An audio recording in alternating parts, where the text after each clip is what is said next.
She emptied her retirement account on a Tuesday. The final $12,000 she had in the world, gone in one transaction to pay for a 15-year-old student's life-saving heart surgery. It cost her everything: her financial safety, her career, and ultimately the roof over her head. 15 years later, that same student, now a wealthy surgeon, would find her living in her car, a worn pillow and blanket in the back seat of an old sedan, the full consequence of that single act of sacrifice finally revealed. Her name was Evelyn Carter. For 22 years, she was the kind of high school English teacher students remembered for the rest of their lives. But this story asks a brutal, necessary question. In a system that asks educators to give everything, what happens when one teacher actually does? And what does it say about us all when the person who saved a life ends up fighting for her own survival, forgotten in a grocery store parking lot at dusk? This is how a single act of profound compassion can unravel an entire life. Evelyn Carter began teaching at Martin Luther King Jr. High School in the fall of 1998, a year when the average teacher salary, adjusted for inflation, was actually $2,000 more than it is today. She taught advanced placement English literature in a building where the heating system failed every January, where teachers regularly spent over $700 of their own money each year on classroom supplies, and where the term second job wasn't an exception. It was the rule for nearly 1/3 of the staff. Yet Evelyn stayed because she believed in a simple, powerful idea: that education was the one force that could interrupt the cycle of poverty she saw in her own students' lives. Her classroom was a sanctuary. She kept a bookshelf stocked with paperbacks she bought at thrift stores, knowing some students had never owned a book. She ran an after-school writing club that met in her classroom until 6 p.m., often with pizza she paid for herself. And she had a rule: no student of hers would ever have to choose between a job after school and their homework. If they needed to work, she would help them find a way to do both. This was the ecosystem of quiet sacrifice that defined her career. 1,000 small withdrawals from her own reserves of time, energy, and money, made without fanfare, because she believed it was the right thing to do. Then, in the spring of 2007, a quiet sophomore named Marcus Johnson walked into her third-period class.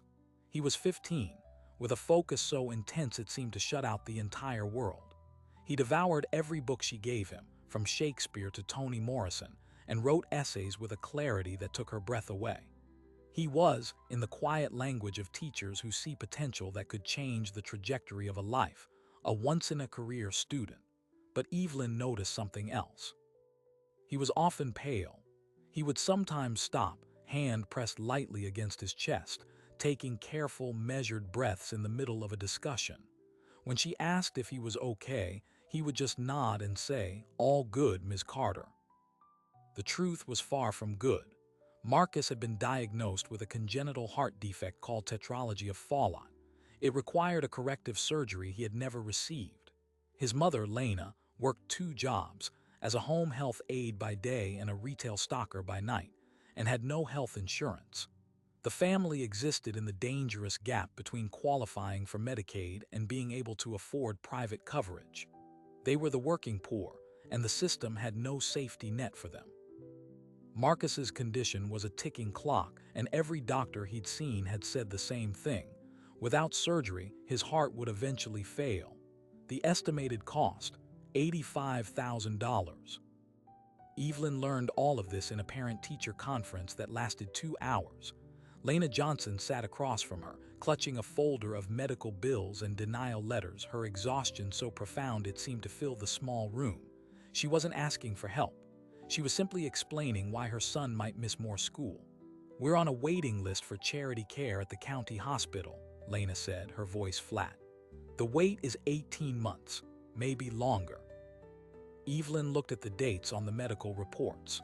Marcus's cardiologist had written, in clear, uncompromising language, that surgery should not be delayed beyond the next 6 to 8 months. The math was brutal and inescapable. What happened next was a masterclass in how systems fail the people who need them most.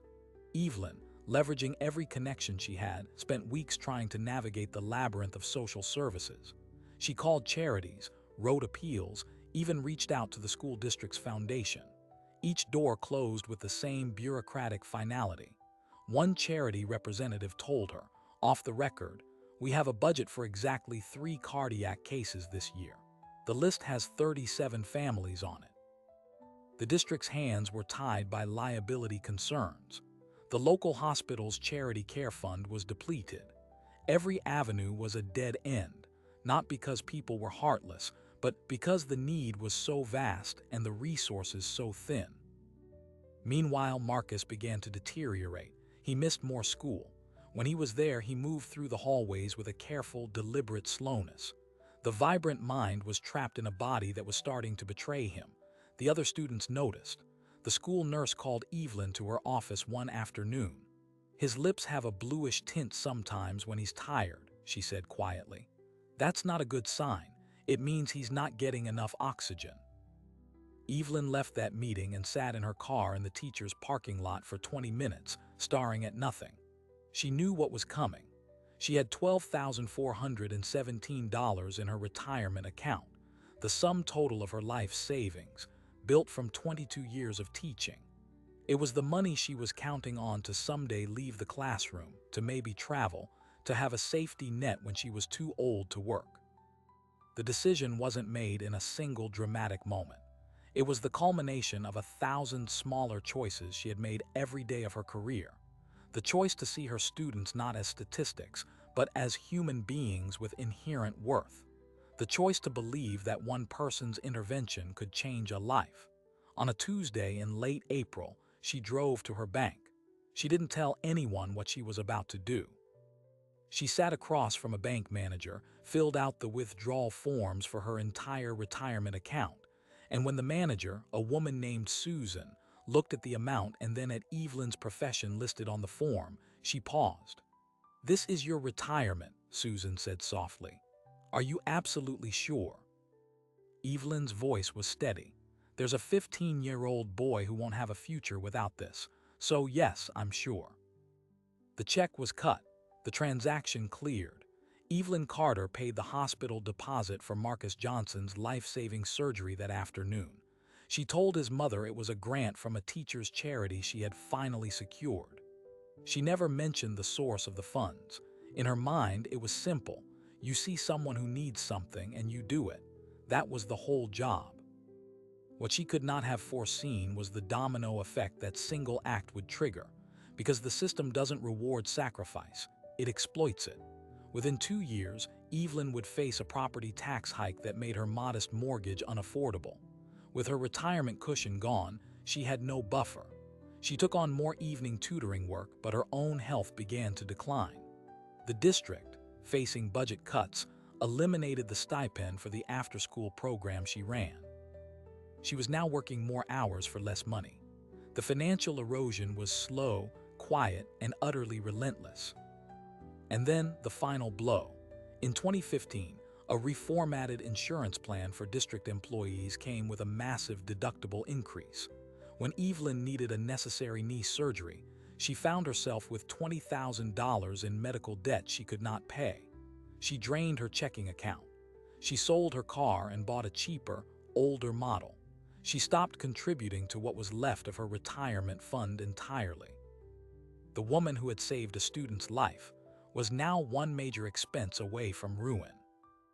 That expense arrived on a cold morning in November of 2022. The old sedan she was living in after being evicted from her apartment needed a new transmission. The estimate was $4,000, money she did not have. As she sat in the driver's seat of that broken-down car, a pillow and blanket visible in the back, she made a list of people she could call for help. The list was devastatingly short. At the very bottom, she wrote a name she hadn't spoken to in over a decade, Marcus Johnson. She stared at it, then crossed it out. She would not be the teacher who asked for a return on her kindness. But fate, it seems, has a different ledger. Because at that exact moment, 15 years and over 1,000 miles away, Dr. Marcus Johnson was finishing his rounds at a prestigious Boston hospital. He was a cardiothoracic surgeon, a specialist in the very procedure that had saved his own life. He was successful, wealthy, and haunted by one unanswered question. Whatever happened to the teacher who everyone said had secured that mysterious grant for his surgery? He had tried to find her years ago, but she had moved, her phone was disconnected, and the trail went cold. He had a photograph of her on his desk, a faded picture from a high school awards ceremony. He looked at it every day. And on that same cold November morning, a notification popped up on his phone. It was from a high school alumni group. They were trying to locate former teachers for an anniversary event. Someone had posted a comment. "Does anyone know how to reach Ms. Carter? I heard a rumor she might be having a hard time." Attached was a grainy, recent photo taken in a grocery store parking lot.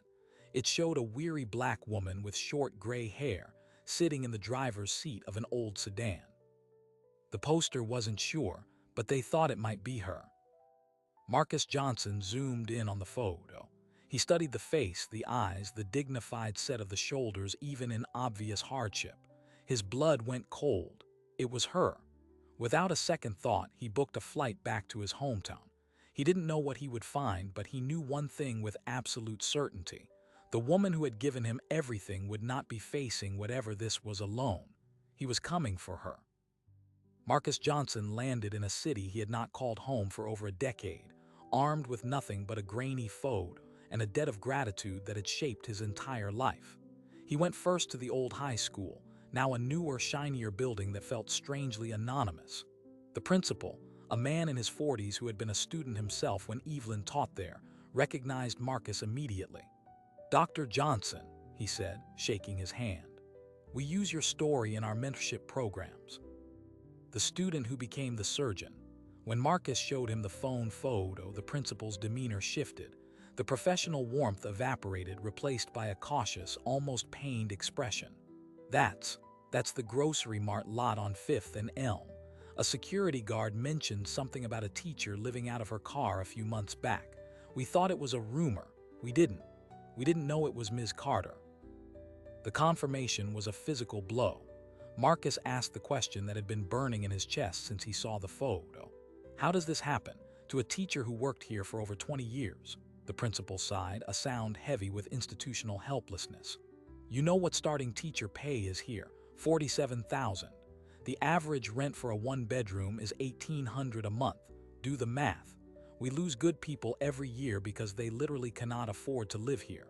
But Ms. Carter, she stayed, even after the district cut our stipends, even after her medical debt. We tried to connect her with our employee assistance program, but the Fund for Housing Emergencies had a waiting list 27 names long. The system," he trailed off, gesturing vaguely. "The system is broken. It grinds people down until there's nothing left." Marcus left the school with a cold fury crystallizing in his gut. The system was an abstraction. He needed to find the person. He drove to the grocery mart, a sprawling supermarket in a strip mall that had seen better days. He showed the photo to the manager, a weary woman named Chloe. Her eyes widened. "Evelyn? Yeah, she's here most nights after 10. Parks way out at the far end of the lot near the dumpsters. She's quiet, never any trouble. Some of the night stock guys leave out day-old sandwiches for her by the recycling bins. We all kind of look the other way." Chloe's voice dropped. "She's proud, you know. A few months ago, one of the cashiers tried to give her $20. She handed it back and said, 'I'm not a charity case.'" Marcus asked when she usually arrived. "Around 10:30, Chloe said. "After the library closes. She spends her days there." It was just past 4 in the afternoon. Marcus had 6 hours to wait. He used them to begin piecing together the financial autopsy of a life. He called the bank where he knew his mother had set up a payment plan for his surgery years ago.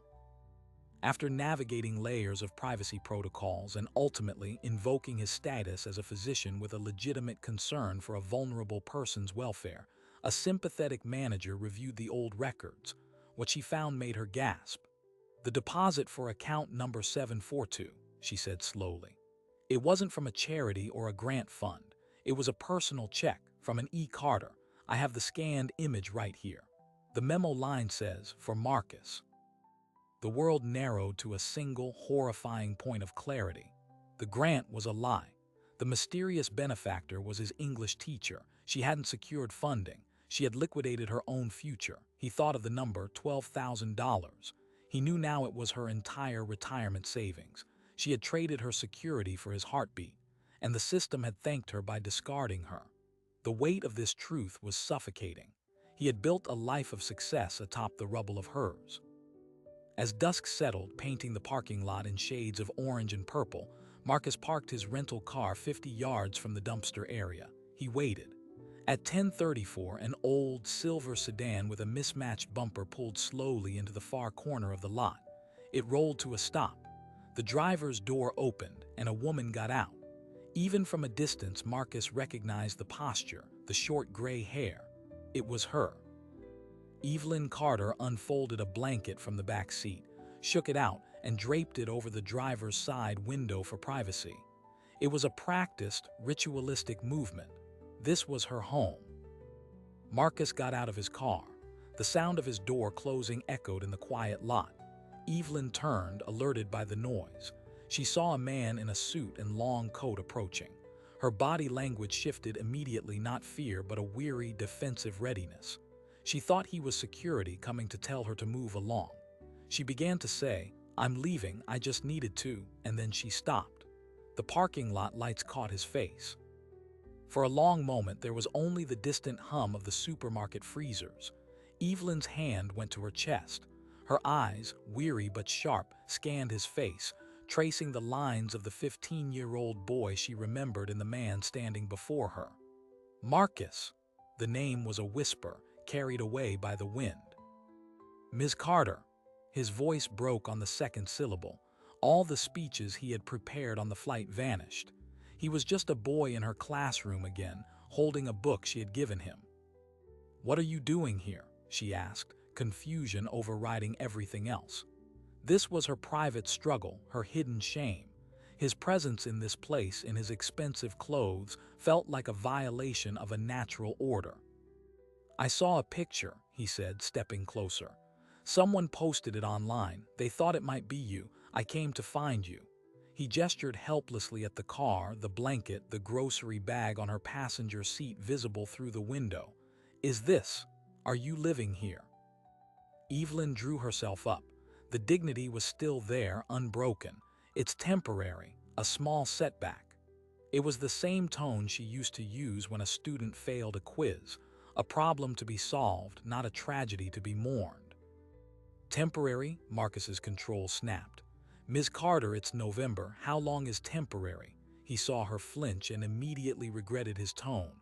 "I'm sorry, I'm not. I just need to understand. Why didn't you call someone? Why didn't you call *me? A sad, almost imperceptible smile touched her lips. "And say what, Marcus? Hello, remember that grant for your surgery? Well, it was actually my life savings and now I need it back." She shook her head. "That was a gift. You don't call about a gift." The word gift hung in the cold air. It was the pivot point, reframing everything he thought he knew about charity and sacrifice. This wasn't a loan. It wasn't an investment. It was a pure, uncompensated transfer of one person's future to another, and she had never expected a single thing in return. Marcus leaned against the roof of her car, the metal cold through his coat. "The bank manager told me," he said quietly. "There was no grant. The $12,000 came from your retirement account. You paid for my surgery yourself." Evelyn was silent for a long time. She looked past him into the middle distance of the parking lot. "It was just money, Marcus," she finally said, her voice thick. "You were a child. You had your whole life ahead of you. What was I going to do, let it end because of money?" She said it with the simplicity of a fundamental truth. "You see someone who needs something and you do it. That's the job." "But it cost you everything," he said, the anguish raw in his voice. "It gave me you," she replied, looking directly at him now. "Alive, a doctor. Was I supposed to let that not happen, put a price on that?" She wrapped her arms around herself against the chill. "I made a choice. I'd make it again." The moral clarity of her position was a fortress he could not breach with logic or guilt. He changed tactics. Okay, you made a choice, but what happened after? The principal said you had medical debt, that you got evicted. Why is asterisk this? He gestured at the car, the solution. And so, there in the dim glow of the parking lot lights, Evelyn Carter told him the story of the years after his surgery. The property tax hike, the eliminated stipend, the district insurance plan with the $7,000 deductible that kicked in the year she needed knee surgery, the slow, meticulous draining of her resources, the final eviction notice when she chose between rent and the medication for her blood pressure. She spoke without self-pity, as if narrating the weather patterns of a distant country. I had no family left to lean on, she said. My colleagues were in the same boat, just one emergency away from the edge themselves. You can't draw water from a dry well, so I figured it out. The library has heat during the day. This lot is safe at night. It's not ideal, but it's a plan. Marcus listened, and each new detail was a knife twist. This was the hidden curriculum of the teaching profession, a masterclass in financial precarity. He thought of his own salary, his penthouse apartment, the disposable income he never thought twice about. The inequality was obscene. Get in the car, he said suddenly, his voice leaving no room for argument. We're going to a hotel, right now. Evelyn stiffened. Marcus Johnson, I am not a charity case. You are my teacher, he roared, the sound startling them both. He lowered his voice, pleading. You are the reason I am standing here. You are the reason I have a life to live. Please, let me do this one thing. Let me get you a warm room and a hot meal, just for tonight. We can figure out the rest tomorrow. He saw the war in her eyes, the fierce independence versus the bone-deep exhaustion. The exhaustion won. Her shoulders slumped, the defiance leaching away. She gave a single, slow nod. Just for tonight. He helped her gather her few things from the car. The pillow, the blanket, a small duffel bag of clothes, a folder of important papers. As she handed him the folder, a single sheet fluttered to the ground. Marcus picked it up. It was a printed spreadsheet meticulously maintained. One column listed dates, another listed expenses, medication, library printing fee, car insurance, phone. A third column, labeled balance, showed a number that had been steadily declining for months. The final entry from the previous week read transmission estimate, $4,000. The balance beside it was negative $212. She was officially in the red. He didn't mention it. He just placed it carefully back in the folder. He drove her to the best hotel in the city, the one he was staying at. At the front desk, he booked the suite next to his own for a week. Evelyn stood silently beside him, clutching her duffel bag, looking profoundly out of place amid the marble and soft lighting. When they reached the room, she stood in the doorway, staring at the clean beds, the large television, the gleaming bathroom. She looked like someone who had been given a glass of water after years in a desert, afraid to drink for fear it was a mirage. Order anything you want from room service, Marcus said. I'll be right next door. We'll talk in the morning. She just nodded, still speechless. He closed the door softly, giving her privacy. Back in his own room, Marcus didn't sleep. He opened his laptop. He started researching teacher salaries, housing insecurity, medical debt among educators. The numbers were a horror show.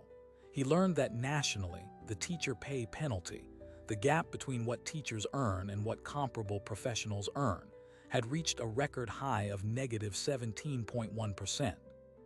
He found articles about teachers living in cars in California, in RVs in Texas, sleeping in their classrooms in Colorado. Evelyn wasn't an anomaly. She was a symptom. He found the statistic that made him put his head in his hands. In the 2022-2023 school year, public schools identified over 1.3 million students experiencing homelessness. The very children teachers like Evelyn were sacrificing everything to educate were, in devastating numbers, without homes themselves. The system was consuming everyone, the educators and the educated. As dawn broke, Marcus made a decision. This wasn't just about rescuing one teacher. This was about exposing a broken covenant. He drafted an email to his network, fellow surgeons, hospital administrators, university contacts. He attached the photo from the parking lot. His subject line was stark: "The teacher who saved my life is now homeless." He requested meetings, not for charity, but for a structural solution. He was no longer just Marcus Johnson, the grateful former student. He was Marcus Johnson, the man who had discovered the devastating cost of a society that asks its teachers to be martyrs, and he was about to make it everyone's problem. The email blast was a controlled detonation in Marcus Johnson's professional world. By 9 a.m., his inbox was a cascade of shock and outrage. Colleagues he'd known for years, people who moved in circles of seven-figure grants and endowed chairs, were confronted with a reality they'd only read about in headlines. A prominent hospital CEO wrote back within 20 minutes, "Marcus, this is unconscionable. What is the immediate need? I am wiring $50,000 to you personally right now. Do not say no." A former medical school dean, now a state senator, responded, "We have failed. I am drafting emergency legislation for teacher housing stipends today. Use my name." The money and pledges began to flood in, but Marcus knew this was a symptom of the same problem. Philanthropy was a bandage on a hemorrhage. He needed to find the source of the bleed. He also needed to face Evelyn. Over a room service breakfast that she picked at with a kind of bewildered reverence, he laid out what he had done. "I contacted some people. They want to help. There's already money coming in, enough to get you an apartment, fix your car, clear your debts." Evelyn set her fork down with a precise click. "You did what?" Her voice was low, dangerous. "Marcus, I agreed to one night in a hotel. I did not agree to become a crowdfunding campaign. My life is not a charity case for your wealthy friends to feel better about themselves." "It's not charity," Marcus insisted, leaning forward. "It's restitution. It's a debt owed not just by me, but by every system that failed you. The school district that underpaid you, the insurance company that bankrupted you, the state that lets teachers live in cars. This isn't about pity, it's about justice." Evelyn looked out the hotel window at the city skyline, a view she hadn't seen in years. And what happens when the story gets old? When your friends move on to the next outrage? I go back to being invisible. No. I appreciate the thought, Marcus, truly. But I need a asterisk solution, asterisk, not a spectacle. Her words carved out the fundamental conflict.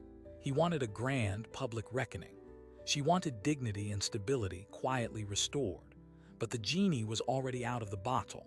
While they argued, a journalist from the Boston Globe, a friend of a colleague who had received Marcus's email, was already on a flight to the Midwest. The story had the two irresistible ingredients: a heartbreaking human narrative and a damning systemic indictment. The article dropped online at 6 p.m. the next day. The headline was brutal in its simplicity: "The teacher who gave everything now has nothing." It named names: Evelyn Carter, Martin Luther King Jr., high school, the school district, the insurance provider. It included the photo from the parking lot and a more recent one of Marcus and Evelyn, taken by the journalist in the hotel lobby. It quoted the damning statistics Marcus had found. It was a masterclass in empathetic outrage. The reaction was instantaneous and volcanic. The story trended nationally. By 8 p.m., the school district's phone lines melted down. The superintendent, a man named Robert Davies, issued a defensive statement that would become a case study in how not to handle a PR crisis. "The district is saddened to learn of Ms. Carter's personal circumstances," it began. "While we cannot comment on individual personnel matters due to privacy, we offer a robust employee assistance program and competitive compensation within the constraints of state funding." The phrase "competitive compensation" lit the fuse. Social media erupted. Teachers from the same district began posting their own pay stubs alongside their rent bills, using the hashtag Cartermath. This was the "wait, it gets worse" moment, because the story wasn't just about one teacher. It was a catalyst, and the reaction exposed layers of rot no one had wanted to see. A former district payroll administrator, now retired, sent an anonymous tip to the journalist. She revealed that for years, the district had quietly reclassified certain stipend positions, like the one for Evelyn's after-school club, as voluntary, allowing them to avoid paying into state pension funds for those hours. For a teacher like Evelyn, who had logged thousands of unpaid extra hours, the impact on her final retirement calculation was catastrophic. It wasn't just that her pension was small, it had been systematically shrunk. Marcus confronted the superintendent with this new information in a live, televised town hall that the district had hastily organized to address concerns. The event was a disaster for the administration. When Robert Davies began reiterating his talking points about funding constraints, Marcus stood up from the audience. His voice, trained to carry in operating theaters, cut through the room. With respect, sir, funding constraints didn't reclassify my teacher's job to avoid pension contributions. That was a choice that saved the district money and cost her her security. Can you explain that choice? The camera caught the superintendent's frozen, deer-in-headlights expression. He stammered, "I'd have to. That would be a personnel matter from many years ago." The moderator tried to move on, but the dam had broken. Teachers in the audience began shouting questions about their own pensions, their own stipends. The orderly meeting dissolved into chaos. That 2-minute clip would be viewed over 10 million times.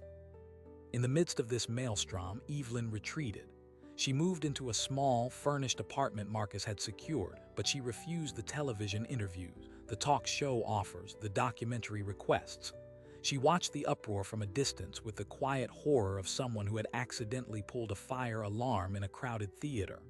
"This is too much," she told Marcus over the phone. "They're making me a symbol. I'm not a symbol. I'm just a person who ran out of money." But symbols have power. The state teachers' union, which had been locked in a years-long battle over pay scales, seized the moment.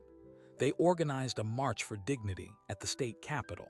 Thousands of educators showed up, many holding signs that read, "I am Evelyn Carter." The national news coverage was unavoidable. Politicians who had long ignored education funding found themselves on the defensive. The narrative had crystallized. If this could happen to a beloved veteran teacher, it could happen to any of them. And then the final, most personal revelation struck. While clearing out her old sedan for trade-in, Marcus found a sealed envelope tucked under the spare tire. It was from a local medical clinic, dated 8 months prior. It was a diagnosis, early-stage renal disease, likely exacerbated by years of uncontrolled hypertension, the same hypertension for which she had been rationing medication. The recommended treatment plan was outlined, along with an estimated cost of over $40,000. She had never mentioned it. She had simply added it to the list of things she could not afford, a secret she carried alone. Marcus stormed into her new apartment, the envelope in his hand. "Why didn't you tell me?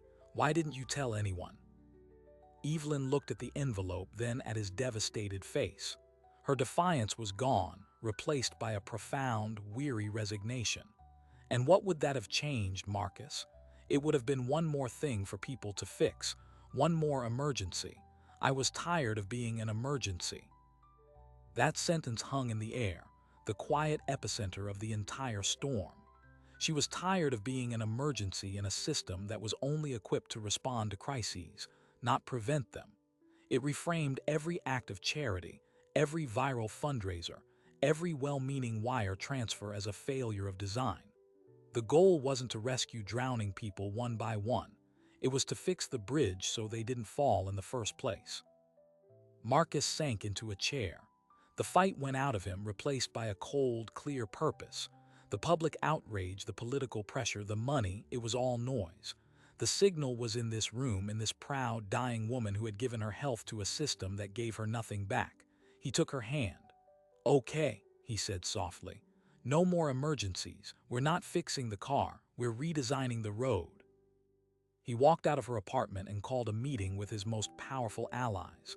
The hospital CEO, the state senator, the union president, and a savvy political strategist he'd met during the media frenzy.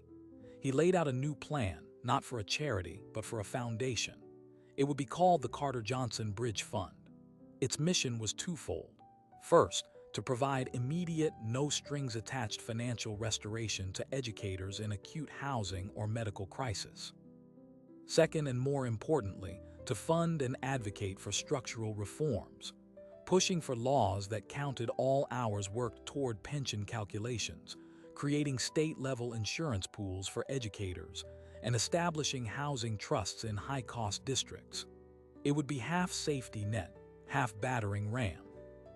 He presented the plan to Evelyn the next day. He expected resistance. Instead, she listened carefully, asked a few sharp questions about governance, and then nodded. "The bridge," she said. "I like that. It's not a handout, it's a way across." For the first time, she agreed to step into the public role, not as a victim, but as a founder. Her condition was that the foundation's first act would be to audit the pension records of every teacher in her former district and make them whole. "We start with the people I stood in the lunch line with," she said. "Then we look further."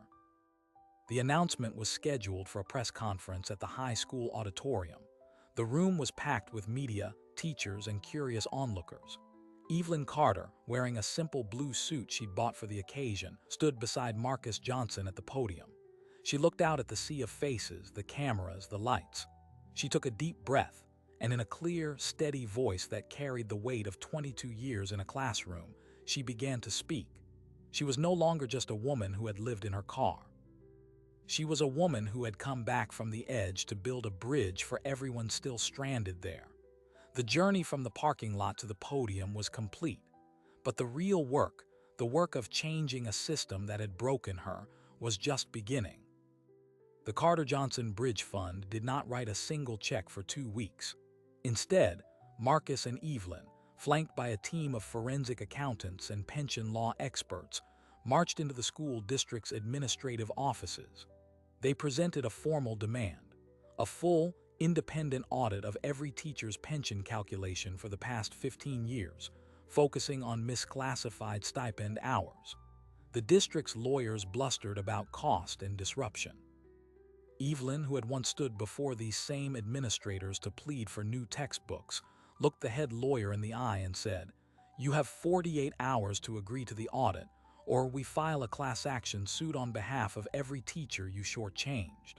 The press is already waiting outside. Your choice." The district capitulated in 36 hours. The audit was a seismic event. It uncovered that over 200 teachers, most of them veterans nearing retirement, had been systematically underpaid in their pension calculations due to the voluntary hour reclassification. The total liability for the district was over $4.2 million. The foundation's first act was not to write a check, but to force the district to write hundreds of them. Back payments with interest were issued. For some teachers, it meant an extra $800 a month in retirement, the difference between anxiety and stability. For Evelyn, the moral victory was sweeter than any financial settlement. They had fixed the leak in the roof, not just mopped the floor. With her own medical debts cleared by the initial wave of donations, Evelyn began treatment for her renal disease. Marcus arranged for her to see a top specialist, not as a charity case, but as a founding partner of the foundation with full health benefits. The treatment was arduous, but for the first time in a decade, she was not facing it alone or in fear of the bill. Her health stabilized. The woman who had been fatting in a car began to regain her color, her energy, her formidable presence. Meanwhile, the foundation's second pillar, the push for structural change, gained shocking momentum. The state senator, true to his word, introduced the Carter Act. Its provisions were straightforward. All hours worked by educators, including stipend hours, must count toward pension calculations. It created a state-backed emergency housing grant program for educators facing eviction or homelessness. It mandated that school district health plans could not have deductibles exceeding $2,000 for any employee. The teachers' union rallied behind it with ferocious intensity. Polls showed 70% public support.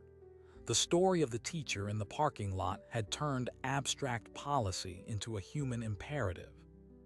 Evelyn found her new voice not at a podium but in quiet meetings with lawmakers. She would sit in committee hearings, a stack of data in front of her, and when a senator would question the cost of the housing grants, she would say, "Senator, do you know what the cost is of a teacher living in her car? It's the loss of dignity. It's the lesson we teach every child in her class about what we value. That cost is infinite." Her testimony, devoid of drama but rich in experience, moved votes. The Carter Act passed its first major committee hurdle with bipartisan support. Marcus, for his part, discovered that his surgical skills had an unexpected political parallel. He learned to dissect policy, to identify the precise point of failure in a system, and to operate. He testified about the economic logic of investing in teacher stability, citing studies that showed teacher turnover cost districts billions. He framed it not as charity, but as smart economics. The hospital CEO, who had wired the first $50,000, became the foundation's board chair, leveraging his corporate connections to build an endowment that would ensure the work outlived them all. 18 months after the night in the parking lot, the foundation had assisted over 300 educators. They prevented 67 evictions. They covered medical deductibles for 112 teachers facing crises. They provided legal support to 19 others fighting wrongful pension calculations. But the number they were most proud of was zero, the number of teachers in their network who had reported sleeping in their cars in the past 6 months. They had built a bridge, and people were crossing it. Then came the final, surprising detail, the one that closed the loop on the original sacrifice. Marcus was reviewing the foundation's financials when he noticed a recurring, anonymous donation. Every month, like clockwork, a cashier's check for $1,000 arrived from a bank in Boston. The memo line always read, "For the bridge." The account was untraceable by design. Marcus had his suspicions. He hired a discreet financial investigator. What he discovered left him speechless. The anonymous donor was not a billionaire or a corporation. It was Lena Johnson, his mother. The woman who had worked 2 jobs, who had sat across from Evelyn Carter with a folder of medical bills, who had cried with relief when the grant for her son's surgery came through. After Marcus became a surgeon, he had bought her a small house, set her up with a comfortable retirement. Unbeknownst to him, she had taken a portion of the allowance he gave her each month and sent it to the foundation. When Marcus confronted her gently, she simply said, "That woman gave me back my son. You gave me security. The least I can do is help her give that security to someone else. It's a circle, Marcus. Let it be a circle." When Marcus told Evelyn, she wept. It was the final, perfect validation of her core belief. Kindness circles back. It restores the giver as much as the receiver. The money she had given had, through a long and painful journey, returned not just to her, but was now multiplying to help countless others. The sacrifice was not a dead end. It was a seed that had grown into a forest. On a bright spring morning, Evelyn Carter stood on the stage of her old high school auditorium once more. This time, it was for the dedication of the Carter-Johnson Bridge Fund's first permanent office, located in a refurbished wing of the school. The room was full of teachers, former students, and the community that had rallied around her. Marcus stood beside her, not as her rescuer, but as her partner. She looked out at the crowd, her eyes finding the faces of teachers she had known for decades, people who had been as close to the edge as she had been. "For 22 years, she began, her voice clear and strong, "my job was to see potential in young people and help them build a bridge to reach it. I never imagined I'd spend my later years helping to build bridges for the people who do that work every day. This foundation isn't about me. It's about the simple idea that the people who shape our future deserve a present they can live in. Dignity isn't a perk, it's a prerequisite." She paused, a small smile touching her lips. "A student once asked me why I stayed, why I kept giving even when it was hard. I said, you see someone who needs something and you do it, that's the job. I still believe that, but I've learned something since then. The job isn't just for teachers, it's for all of us. It's for the student who becomes the surgeon. It's for the mother who sends a check. It's for the community that decides enough is enough. We all hold a piece of the bridge." Marcus stepped to the microphone. "When I found Ms. Carter, I thought I was repaying a debt. I was wrong. I was joining a chain of people who choose to see each other, who choose to act. That chain doesn't end today. It gets stronger, and it starts with a single choice to not look away. The ceremony ended. As the crowd mingled, a young teacher approached Evelyn, her eyes bright with emotion. "Ms. Carter," she said, "I'm a first-year teacher. I'm already overwhelmed, but seeing this, it makes me feel like I'm not alone, like it's worth it." Evelyn took the young woman's hand. "You are not alone," she said firmly, "and it is worth it. But remember, take care of yourself too. A candle can't light another candle if its own flame goes out. We're building a system now where you won't have to burn out to keep others warm." Later, as the sun set, Evelyn and Marcus walked through the empty parking lot where she had once slept. The space was just a space now, asphalt and painted lines stripped of its power over her. She stopped, looking at the spot near the dumpsters. "It's strange," she said. "I don't feel anger anymore. I feel purpose. That night was the end of one life, but it was the beginning of this one." Marcus nodded. "Where do we go from here?" Evelyn looked up at the school building, its windows reflecting the orange sky. "We keep building bridges," she said. "One teacher, one law, one secure retirement at a time, until teacher homelessness is a phrase our grandchildren read about in history books and can't believe was ever real." They turned and walked back toward the building, toward the light, toward the work that awaited. The journey from the parking lot was over. The journey toward a more just future had just begun. Evelyn Carter's story is not an anomaly. It is a diagnosis of a system that has, for decades, asked its educators to subsidize the future with their own financial and physical health. Remember the numbers. The average teacher's salary has actually fallen by over $2,000 in the last decade when adjusted for inflation. Teacher pay penalties have reached record highs.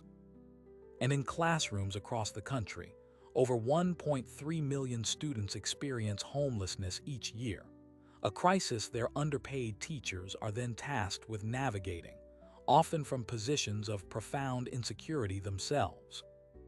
Evelyn and Marcus built a bridge, but the question their story leaves us with is not whether we need more bridges.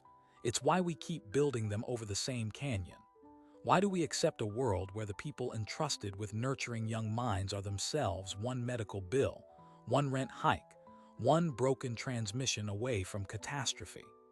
The Carter Johnson Foundation is a powerful testament to human compassion and corrective action. But its very existence is an indictment of the systems that made it necessary. This is not just about teachers. It is about what we value. It is about the quiet, corrosive cost of accepting sacrifice as a permanent feature of a noble profession. When we ask teachers to be martyrs, we are not honoring them. We are exploiting them. And in doing so, we weaken the very foundation of our communities, the stable, supported, dedicated professionals who show up every day to build our future. The lesson of the parking lot is not that one person was saved. It is that an entire system was exposed. And exposure is the first step toward repair. Change happens when we refuse to look away from the human cost of our policies. It happens when a former student decides that gratitude is not enough, that justice is required. It happens when a proud teacher accepts help not as charity, but as the first step in a larger fight for everyone like her. So what do we do with this story? We let it unsettle us. We let it move us from passive sympathy to active examination. Look at your local school board meetings. Understand your district's teacher pay scales. Ask about their health insurance deductibles. Support organizations that advocate for educator well-being. The most powerful bridge we can build is one of sustained, informed attention and demand for change. Evelyn Carter began with a simple principle. You see someone who needs something and you do it. That principle, when amplified by collective will, can rebuild systems. It can ensure that no teacher ever has to choose between a student's survival and their own. That is the world the bridge leads to. And it is a world worth building together. If this story touched you, Subscribe to our channel for more documentaries that explore the human cost of broken systems and the extraordinary power of repair. Share this video with someone who believes in the value of education. Tell us in the comments, when have you seen a single act of compassion create a ripple effect of change? Your stories remind us all what is possible. Thank you for listening. Remember, the future is not something that happens to us. It is something we build, one just choice, one protected teacher, one strengthened community at a time.